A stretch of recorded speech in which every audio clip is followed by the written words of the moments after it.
Meu nome é Jerônimo Braga e atualmente eu sou reformado da Brigada Militar e aposentado da Pontifícia Universidade Católica do Rio Grande do Sul.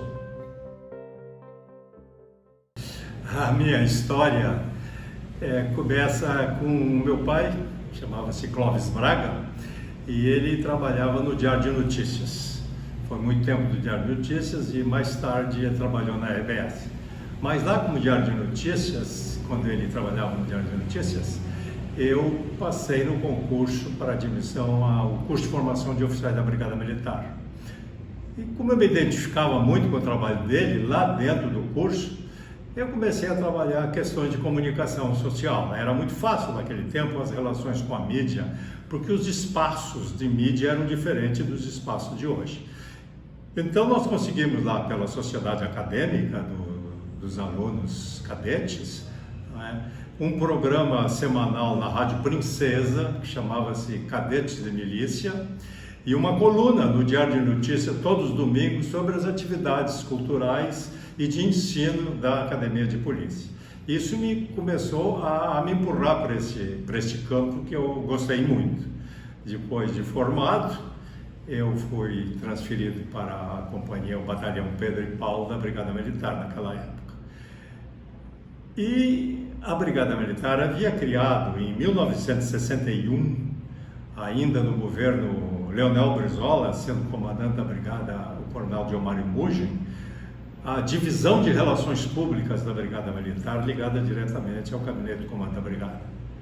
Quando em 1963 mudou o comando da Brigada, assumiu o coronel Frota, o diretor da Divisão de Relações Públicas era o então capitão João Aldanese, muito conhecido nos meios de comunicação social. Em 1964, ele foi promovido e propôs que eu assumisse o lugar dele. Assim, em janeiro de 1964, eu fui convidado para assumir a Divisão de Relações Públicas da Brigada Militar.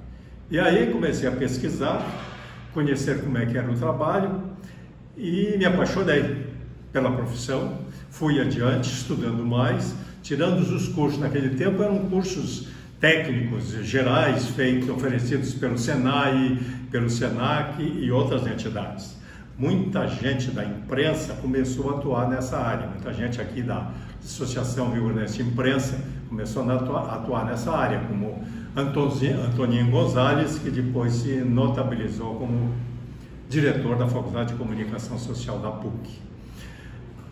Tive a oportunidade de me registrar quando foi criada a lei da profissionalização de relações públicas, me registrei e em seguida, assim que abriu o primeiro curso lá na Fevale, fiz também o exame, o vestibular, passei e comecei a estudar mais profundamente relações públicas e que terminei depois este curso na Pontifícia Universidade Católica.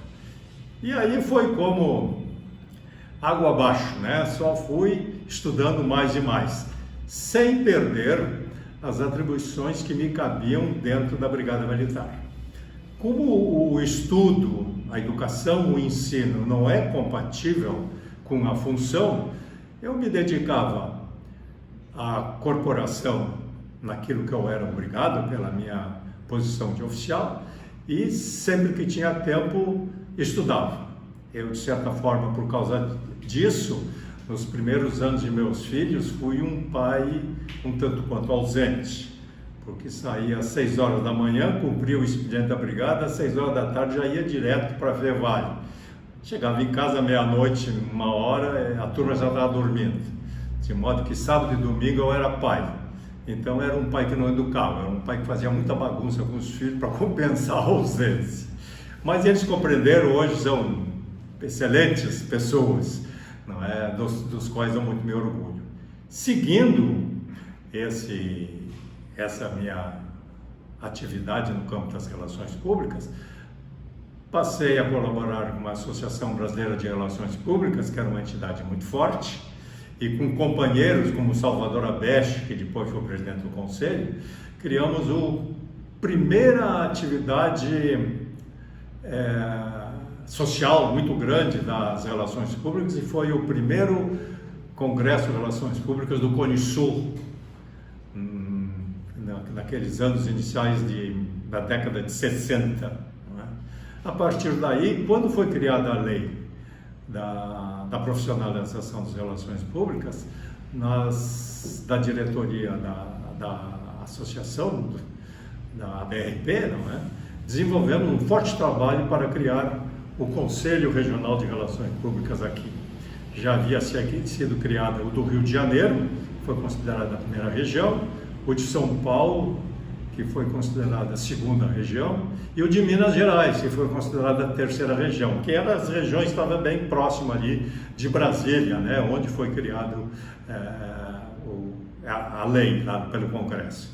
Mas em seguida, pelo trabalho da diretoria da Associação Brasileira de Relações Públicas, nós conseguimos criar aqui o Conselho Regional do Rio Grande do Sul e Santa Catarina, denominado da quarta região. E de lá para cá, esse conselho só cresceu, só fez grandes esforços, e eu posso ser testemunhas pelas minhas andanças pelo Brasil, em razão do meu trabalho na PUC e na própria Brigada Militar, de que o Conselho de Relações Públicas do Rio Grande do Sul hoje é um dos conselhos muito ativos, não é? Hoje eu posso dizer que nós temos 2 grandes conselhos ativos no Brasil, o de São Paulo e o do Rio Grande do Sul.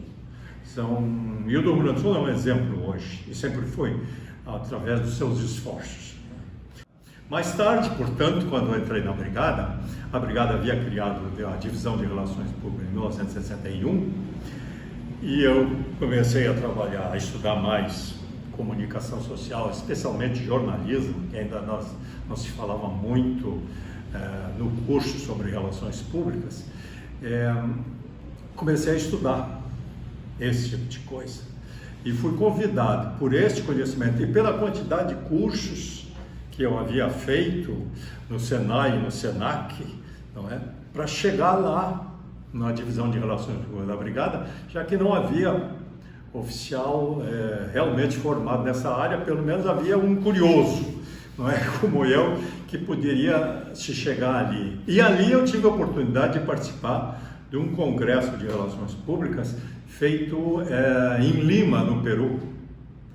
E lá foi um congresso sul-americano de relações públicas que aconteceu em Lima, no Peru, ainda na década de 60, eu acredito que foi em 65, 66, que aconteceu esse congresso lá em Lima, de Peru, onde conhecia os grandes homens de relações públicas do Brasil, que se despontavam no Brasil, como o professor Teobaldo de Souza Andrade, lá de São Paulo, e outros professores aqui. E conheci nessa caminhada também o então capitão Simões, professor Simões da PUC, de boa regra, de boa memória, um grande pesquisador das relações públicas.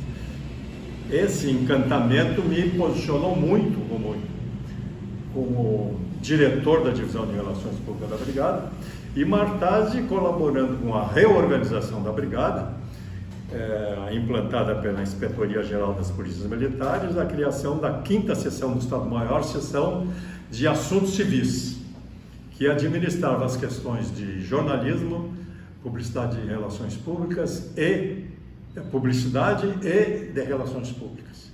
Época inicial ao fim de 60, dos anos 60 e início dos anos 70, em que se criou, em função disso, pelo trabalho de relações públicas lá, alguns modelos comunitários implantados pela Brigada Militar, a Polícia Militar do Rio Grande do Sul, como a Operação Golfim, por exemplo, a Operação Volta à Escola, a Operação Papai Noel, atividades planejadas pelas relações públicas que visavam um relacionamento maior da atividade policial com a comunidade, forçando uma ação comunitária, criando o nascedouro do que se chama hoje de polícia comunitária, né? A polícia fazia mais do que policiamento, fazia uma ação comunitária. Um modelo implantado de relações públicas da época, que mais tarde o pessoal de marketing começou, e de administração, começou a chamar de ativo intangível, aquilo que a instituição fazia mais do que o seu objetivo principal, do que a sua missão principal, que era fazer policiamento, mas que estabelecia as relações sociais para compreender, para que o público compreendesse e apoiasse as relações, as atividades de segurança pública, cuja finalidade era de proteger o público. Aí nasceu coisas como o Bombeiro Mirim, a Polícia Mirim e outras atividades próprias das relações públicas, devidamente organizadas juntamente com o programa de atendimento à imprensa, não é? E um programa de publicidade. Na época, o programa de publicidade era apoiado pela companhia Souza Cruz, em que o programa de publicidade era feito por uma atividade, uma empresa de publicidade, PPP, Paulo Pontes Publicidade, na época, e que se aglomerava ao projeto de relações públicas. Então a divisão de relações públicas aproveitava o projeto, mas as atividades consequentes de atendimento à imprensa, de informações à imprensa para divulgação daquilo que era feito no policiamento. Era uma atividade muito grande, até hoje existe a 5ª Seção do Estado-Maior que tem essa função de atividade. Hoje em dia é mais voltada para a atividade de informação ao público, uma única mão, com o seu próprio universo jornalístico, e de informação ao jornalismo. Há que se incrementar mais hoje em dia uma visão de relações públicas como uma atividade muito mais do que tática de informação, mas como de estratégia de comunicação. Esses modelos precisam ser muito discutidos e bem discutidos, porque nem sempre são bem compreendidos. Mas a minha atividade naquele tempo, que teve o apoio informal da corporação e muito forte, até por causa da criação dos profissionais em relações públicas pela própria lei, não é? Permitiu bastante crescer nesse campo e a mim de estudar bastante nesse campo. Acabei participando do primeiro Congresso Mundial de Relações Públicas, que se deu no Rio de Janeiro, não é?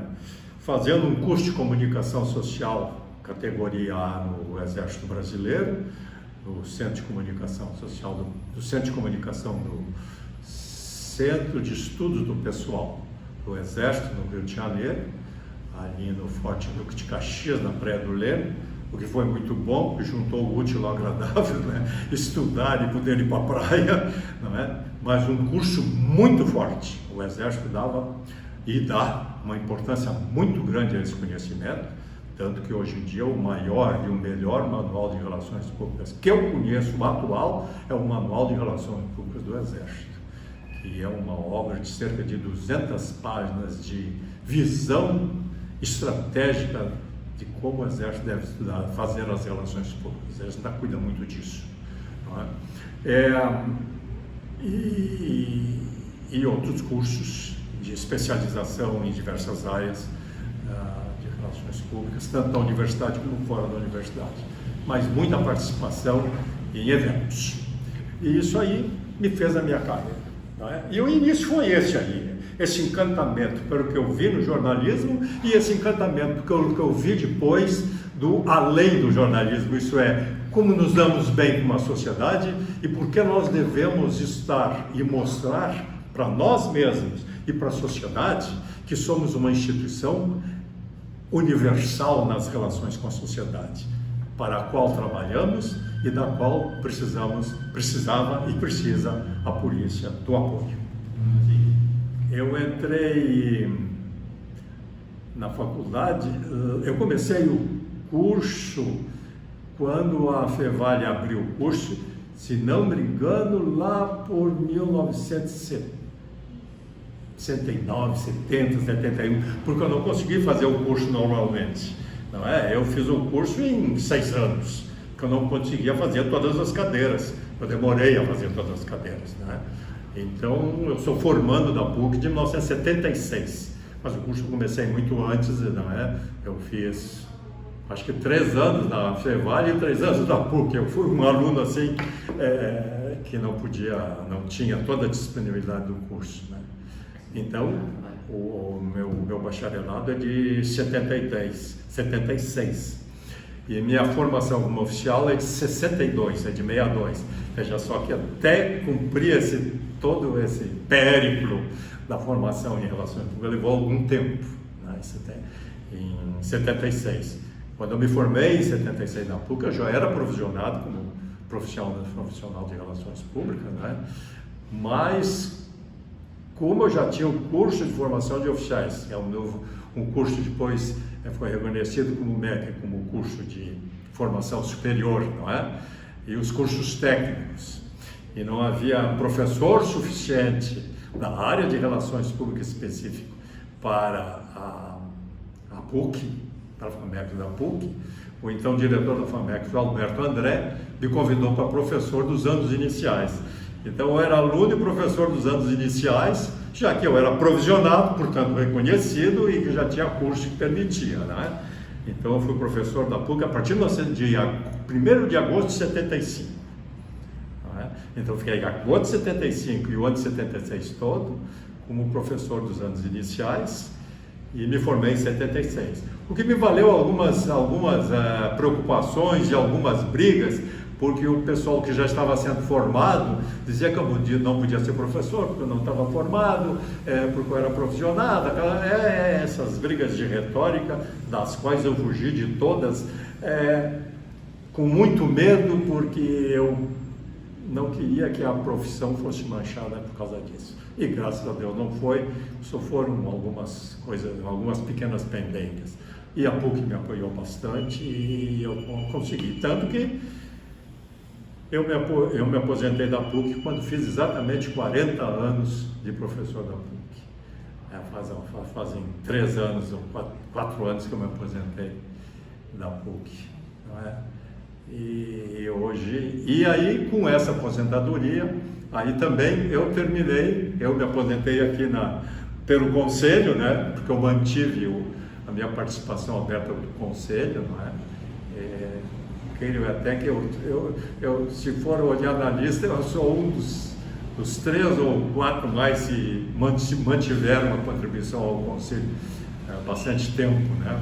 Já que eu estava na diretoria que criou, eu não tinha como sair antes, por bobagem, só para não colaborar. Então, hoje eu guardo lembranças e continuo atuando sempre que posso nessas 3 paixões, né? A minha profissão na Brigada Militar, a minha profissão como Relações Públicas e a minha profissão e atividade como professor da Pontifícia Universidade Católica do Rio Grande do Sul. São as 3 paixões profissionais. As outras paixões são a minha família. Quando nós iniciamos o processo para a criação do Conselho, ao meio do ano, eu era presidente do Conselho, da Associação Brasileira de Relações Públicas, e fui eleito presidente do Conselho. Ao meio do ano, do primeiro ano do Conselho, que nós já estávamos fazendo toda a atividade administrativa, não é? Que definia a criação do Conselho, não é? O Conselho estava criado, mas nós tínhamos que seguir todo o protocolo do Ministério do Trabalho, né? Que era um protocolo bem mais forte naquele tempo quanto aos conselhos, né? Para estabelecer o Conselho e começar o registro. Não começou no momento que foi criado o Conselho, ele tinha que criar seguir todo um protocolo para começar o registro. No meio do ano daquele processo, eu saí de Porto Alegre e fui para o Rio de Janeiro para fazer o curso no Exército. Quem assumiu a presidente do Conselho foi o secretário, então, do Conselho, que era o Salvador Abech. E ele desenvolveu todo o projeto até o fim do ano. No fim do ano eu voltei e assumi pelos outros 2 anos.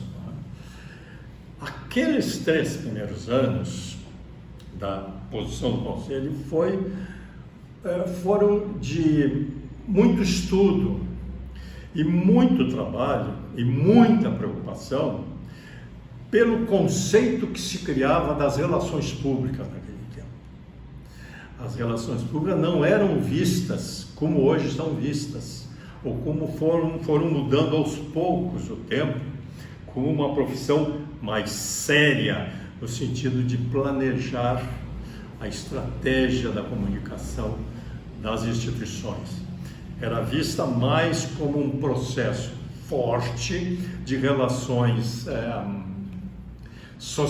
não relações sociais no sentido que pensamos hoje, não é? Mas de relações de eventos sociais.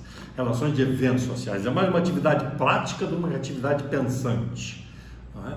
Então, nós éramos imaginados como homens muito bem vestidos, de belas gravatas, possivelmente gravatas chamativas, com um copo de uísque na mão. Não é? E as mulheres precisavam estar muito bem vestidas, não é?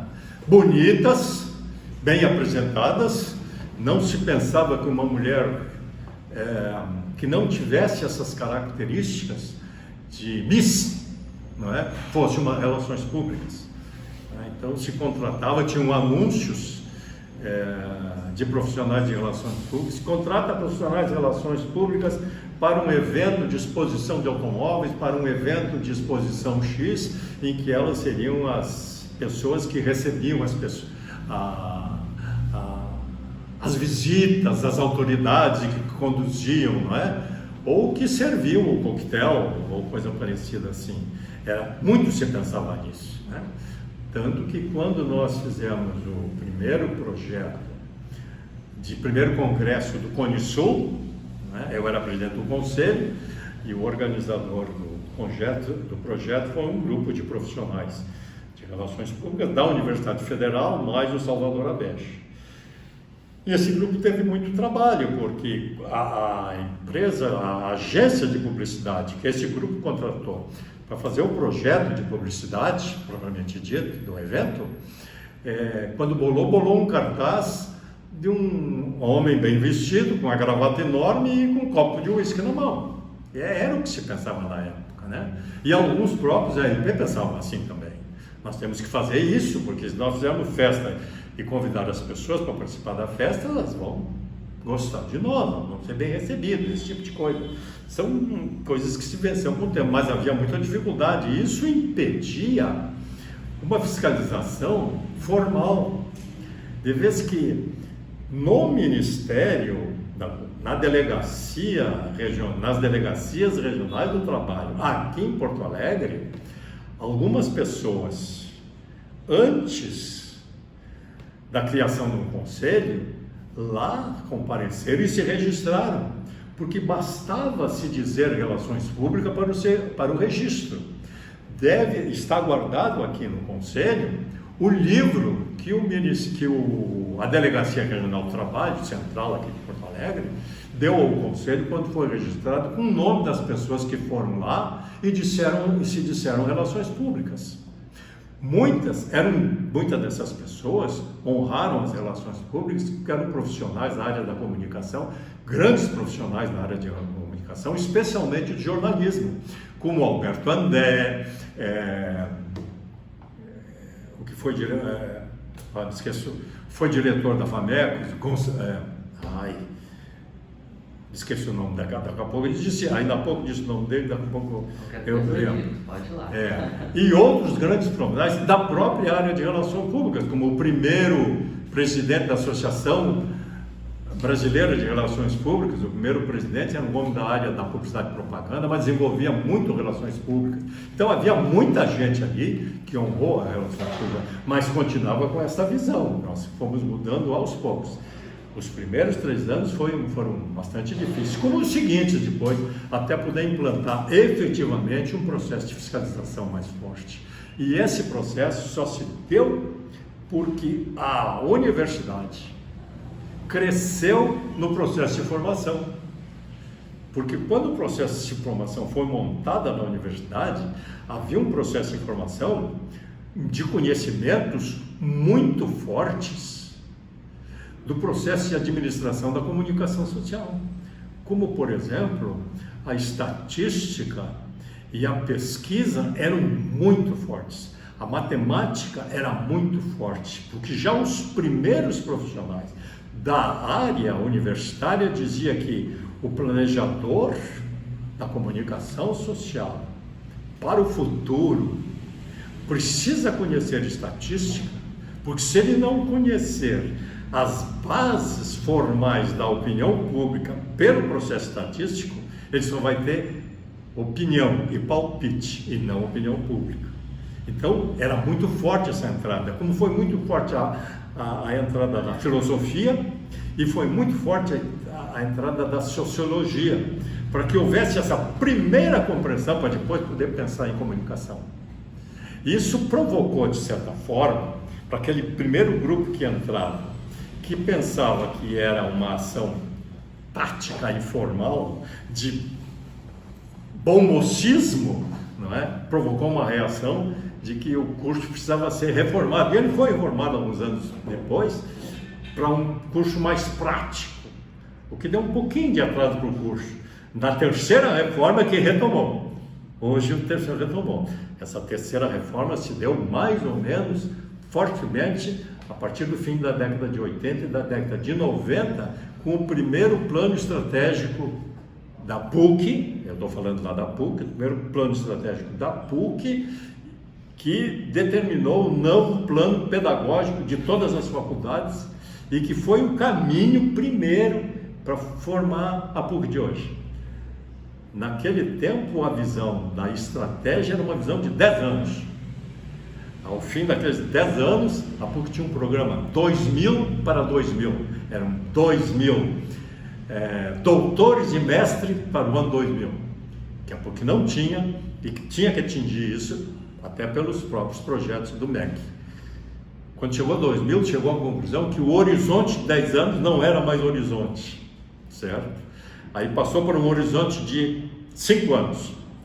Quando chegou nos 5 anos, os 5 anos não era mais horizonte, passou para o horizonte de 3 anos. Né? E hoje o horizonte continua sendo de 3 anos, mas de necessária mudança anual.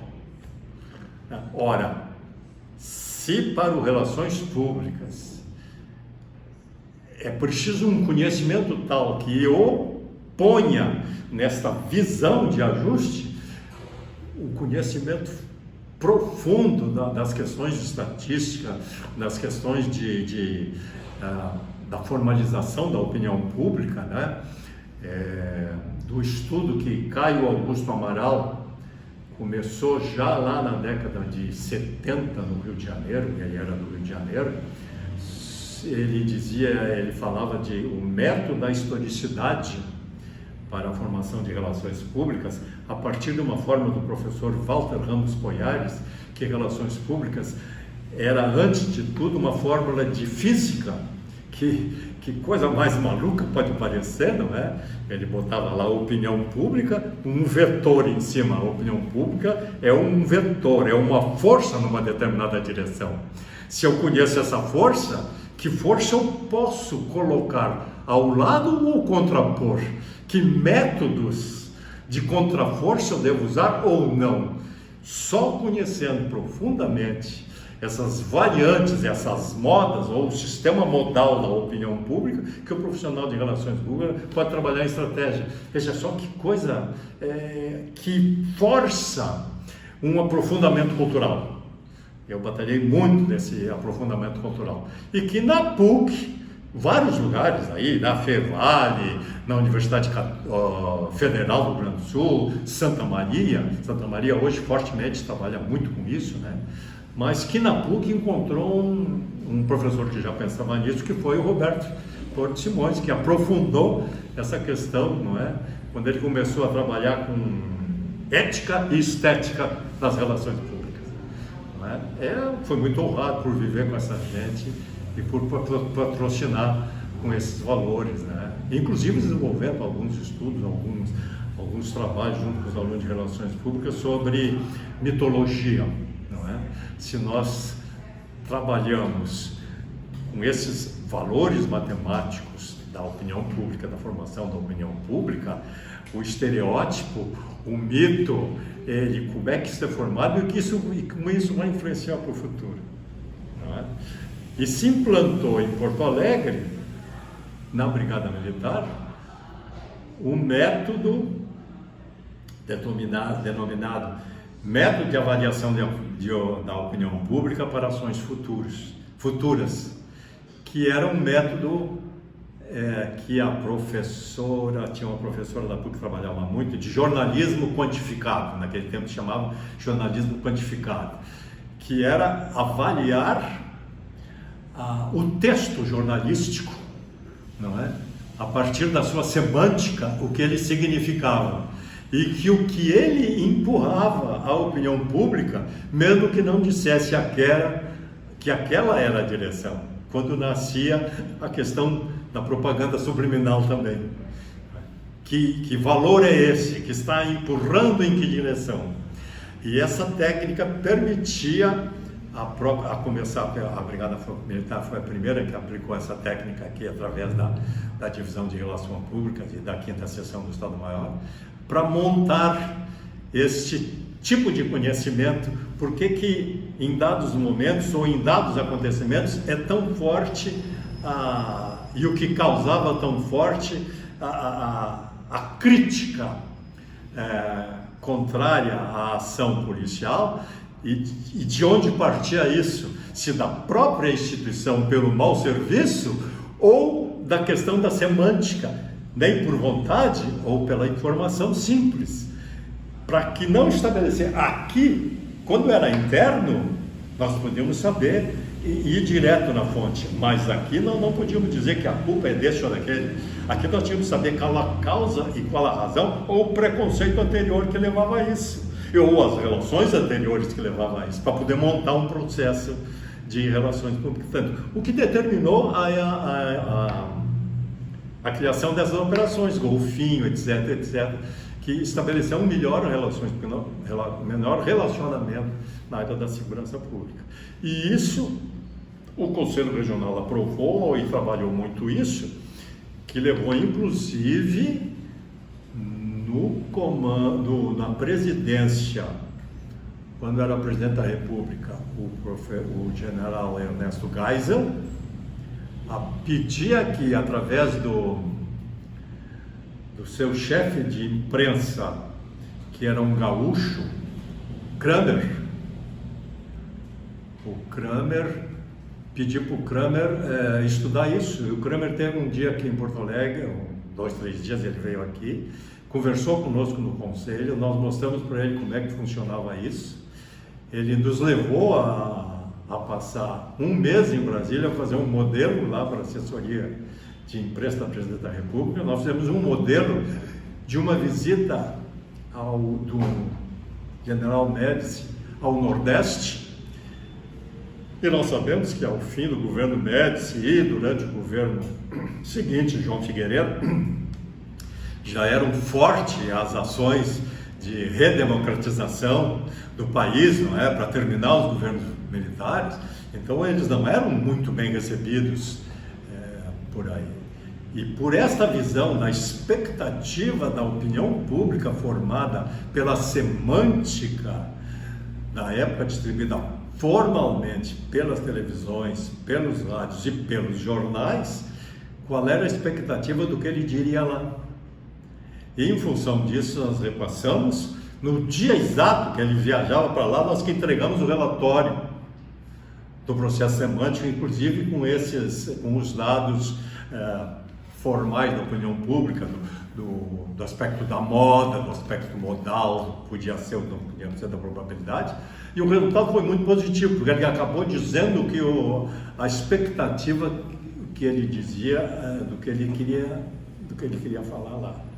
O que levou ao governo seguinte, presidente João Figueiredo, a contratar um profissional para trabalhar na Secretaria de Imprensa como coordenador de pesquisa e avaliação, fazendo exatamente esse trabalho durante 2 ou 3 anos, que depois passou para a Rádio Brás.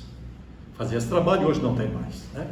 Hoje o trabalho, Acho que, ou se tem, deve ter feito, evoluiu esse modelo, já foi mais adiante, né? É só um modelo que foi feito. A Relações Públicas do Rio Grande do Sul foi muito importante nisso. Por isso que eu digo que o Conselho de Relações Públicas Profissionais de Relações do Rio Grande do Sul são muito considerados no cenário brasileiro, quer no cenário educacional, na pesquisa, quer no cenário profissional.